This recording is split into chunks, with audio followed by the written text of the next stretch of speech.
you ever feel it? That invisible pressure to shrink, to blend in? You have an idea, an opinion, a unique style, but a voice inside whispers, "Don't draw attention. Play it safe. Just fit in." You see others who seem to effortlessly command a room, who radiate a certain presence, and you wonder, how do they do it? Why does it feel so hard for me? This fear of standing out, of being judged, of potentially being rejected if we show our true colors? It's deeply human. But what if I told you that this very instinct to conform, this safety of the herd, might actually be the most dangerous thing for your potential, your happiness, and even your ability to truly connect? Welcome to Involve Educate, where we explore the intersection of philosophy, psychology, and living a more conscious life. Today, we're dissecting the fear of standing out. But we're not just talking about generic confidence tips. We're going deeper. We'll explore the philosophical roots of conformity, the surprising cost of blending in, and discover that learning how to truly captivate isn't about being loud or performative. It's about something far more authentic and powerful. If you've ever felt held back by the fear of being too much or not enough, this video is for you. Get ready for some potential aha moments and maybe a gentle challenge to your assumptions. Hit that subscribe button for Involve Educate, because learning to embrace your uniqueness might just be the key you've been searching for. So, why this pervasive fear? Why is fitting in such a powerful default mode? To understand, we need to look back, way back. For millennia, human survival depended on the tribe, the group. Being accepted meant safety, resources, protection. Being cast out, being different in a way the group didn't approve of, often meant death. That fear of ostracization isn't just social anxiety, it's wired into our evolutionary hardware. Our brains developed sophisticated mechanisms to monitor social cues, to understand group norms, to ensure we don't deviate too far. We learned to mirror, to agree, to suppress parts of ourselves that might rock the boat. Philosophers have long grappled with this. Nietzsche talked about herd morality, the tendency for society to value qualities that keep the group cohesive and predictable, often at the expense of individual greatness or unique perspectives. Think about social pressure. It's not always explicit threats. It's often subtle. The raised eyebrow, the awkward silence when you voice a dissenting opinion, the feeling of being outside the inside joke. Your brain picks up on these microsignals, triggering that ancient alarm. Danger, risk of rejection, conform now. So, that discomfort you feel isn't necessarily a sign you're wrong for wanting to be different. It's often just your ancient survival software running a program that might be outdated for your current goals. Furthermore, conformity offers a deceptive kind of comfort. It requires less energy than forging your own path. It provides ready-made answers, identities, and a sense of belonging, however superficial. It's a cage, perhaps, but a seemingly comfortable one. We trade authenticity for acceptance, often without even realizing we've made the bargain. The urge to fit in feels safe, but true safety might lie not in blending in, but in building the inner strength to stand securely in who you are. But what's the real cost of constantly suppressing our uniqueness? What happens when fitting in becomes our primary mode of operation? It's not just about missing out on expressing ourselves. The price is often far higher. Firstly, there's the slow erosion of authenticity. Living inauthentically, constantly monitoring and adjusting ourselves to meet perceived expectations, is exhausting. It creates an internal split, a dissonance between who we are and who we pretend to be. This isn't just uncomfortable. Existential philosophers like Sartre argued that living in bad faith, denying our freedom and responsibility to be ourselves, is a fundamental betrayal of our own existence. It can lead to a gnawing sense of emptiness, anxiety, and even depression. Secondly, there's the tragedy of untapped potential. How many brilliant ideas have died unspoken in meetings? How many unique talents remain hidden because someone was afraid to pursue an unconventional path? How many potential innovations were stifled by the pressure to stick to the status quo? When we prioritize fitting in over expressing our unique gifts, both we and the world lose out.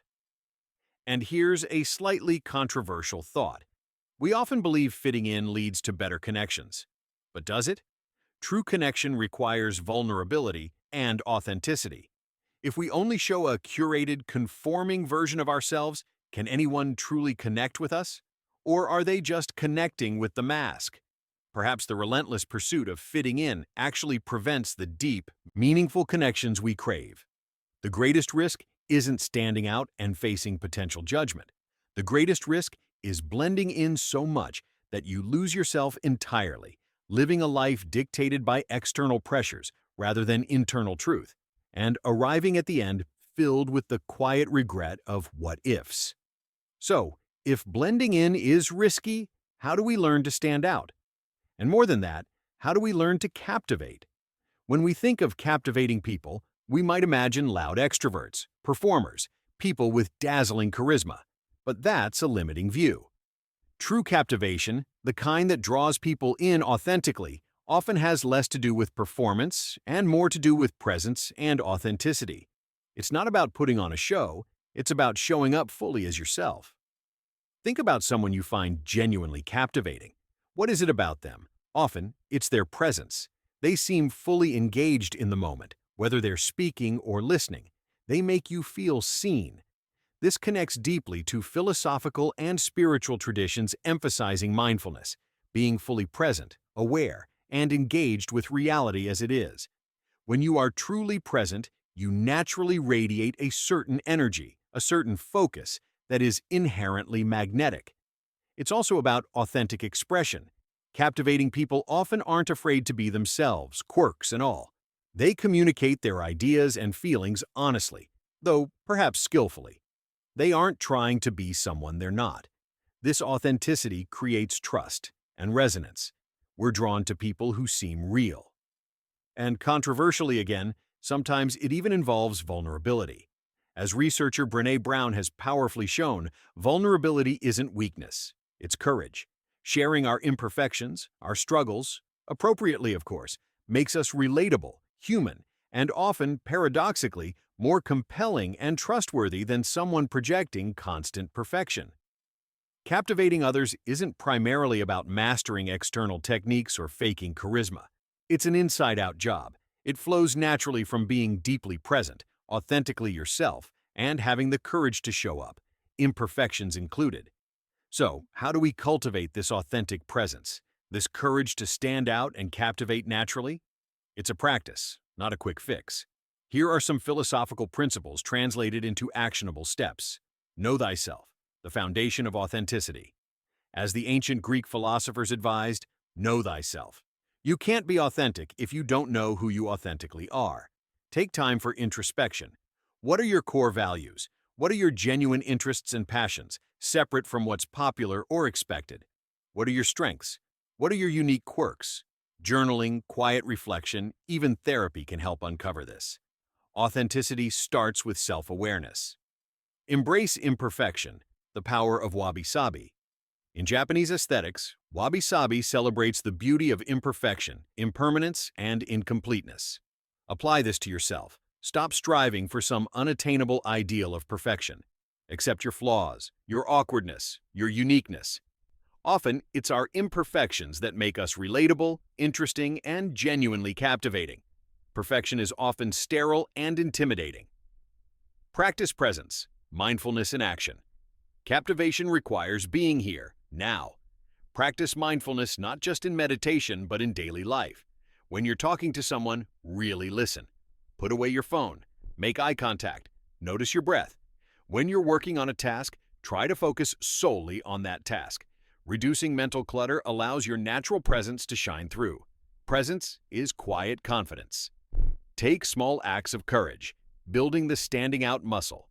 You don't have to make a grand, dramatic gesture immediately. Start small. Voice a slightly different opinion in a low-stakes conversation. Wear that slightly unusual piece of clothing you love. Share a creative project with one trusted friend.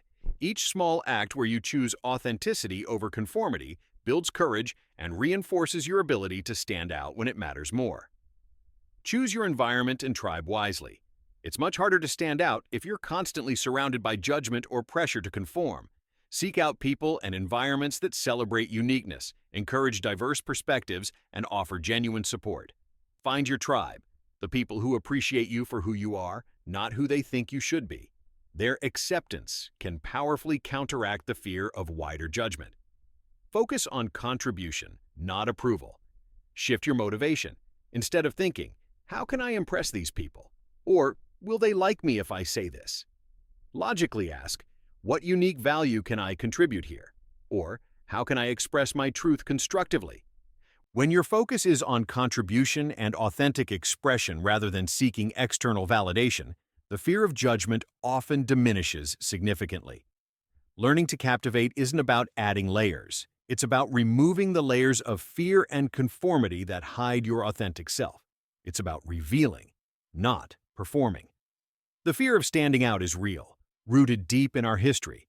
The pressure to conform is pervasive, but the safety of blending in is an illusion, often paid for with the currency of our authenticity and potential. True captivation isn't a performance. It's the natural radiance of presence, the quiet confidence of authenticity, the courage to be fully yourself, imperfections and all. It's about embracing the philosophical call to know thyself and having the courage to live that truth. Don't let the fear of judgment keep you small. Dare to express your unique perspective, share your gifts, live by your values. The world doesn't need more copies. It needs you. What's one small way you can practice standing out authentically this week? Maybe it's voicing an idea, wearing something bold, or simply being more present in a conversation.